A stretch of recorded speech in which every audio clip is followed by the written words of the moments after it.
I'm standing in the bookstore in the E.B. Grandin Print Shop in Palmyra, New York. This is where the Book of Mormon's first edition was published in 1830.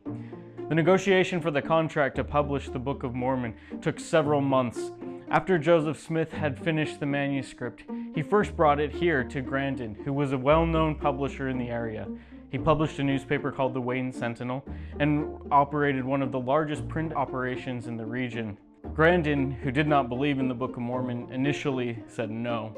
Joseph Smith then went to other printers in the area who were unable to do it because of the size of the printing that was required. Joseph then went to Rochester and attempted to negotiate with two of the best-known publishers in that area.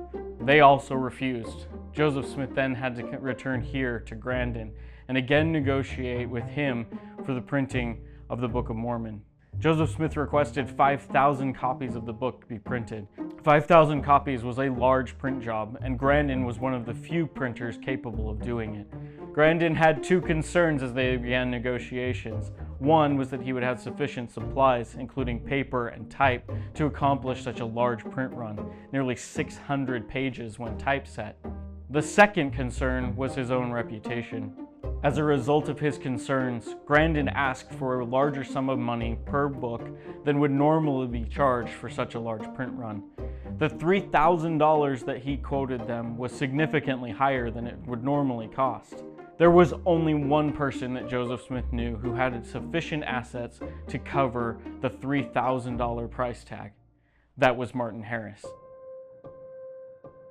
When Martin Harris entered the negotiations for the printing of the Book of Mormon, he was already very much convinced that the book was true.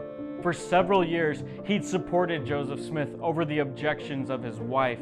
Martin Harris, however, showed a continued willingness to support Joseph Smith by mortgaging all that he had to support the printing of the Book of Mormon. Later in the summer of 1829, however, Martin Harris became nervous.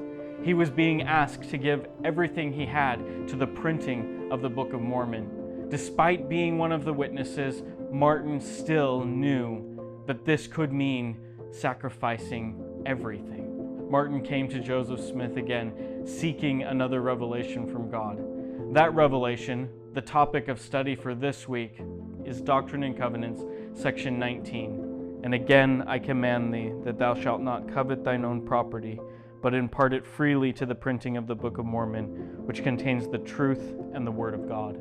As a result of this revelation, on August 25, 1829, Martin Harris mortgaged his farm to E.B. Grandin, and the printing of the Book of Mormon began.